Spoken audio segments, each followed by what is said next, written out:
ভোর তখন 6:15। রাঙামাটি সদরের কুতুকছড়ি আবাসিক এলাকা তখনও পুরোপুরি জেগে ওঠেনি। ঠিক সেই সময়ই অতর্কিত গুলির শব্দে প্রকম্পিত হয়ে ওঠে চারপাশ। একদল সশস্ত্র সন্ত্রাসী লক্ষ্যভেদী গুলিতে কেড়ে নেয় 34 বছর বয়সী ধর্ম সিং চাকমা নামক এক ব্যক্তির প্রাণ। নিহত ধর্ম সিং ইউপিডিএফ এর অঙ্গ সংগঠন গণতান্ত্রিক যুব ফোরামের কেন্দ্রীয় সহসভাপতি ছিলেন। স্থানীয় ইউপিডিএফ সূত্রে জানা গেছে, 17 এপ্রিল ভোরে একদল সন্ত্রাসী কুতুকছড়ি এলাকায় অতর্কিত হানা দেয়। তাদের মূল লক্ষ্য ছিল ধর্ম সিং। সন্ত্রাসীদের বৃষ্টির মতো গুলিতে ঘটনাস্থলেই লুটিয়ে পড়েন তিনি। তবে এই সহিংসতা কেবল তার প্রাণ কেড়ে নিয়েই থেমে থাকেনি। গুলির আঘাতে গুরুতর জখম হন তার দুই বোন ভাগ্যশোভা চাকমা এবং কৃপাশোভা চাকমা। ভাগ্যশোভার ডান হাতে এবং কৃপাশোভার বাম হাতের কনুইয়ে গুলিবিদ্ধ হয়ে হাড় ভেঙে চুরমার হয়ে যায়।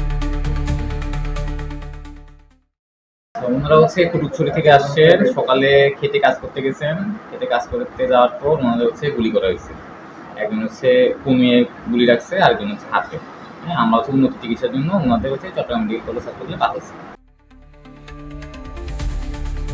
আহত দুই বোনকে প্রথমে রাঙামাটি জেনারেল হাসপাতালে নেওয়া হলেও অবস্থার অবনতি ঘটলে আবাসিক মেডিকেল অফিসার ডক্টর শওকত আকবর তাদের চট্টগ্রাম মেডিকেল কলেজ হাসপাতালে স্থানান্তরের নির্দেশ দেন।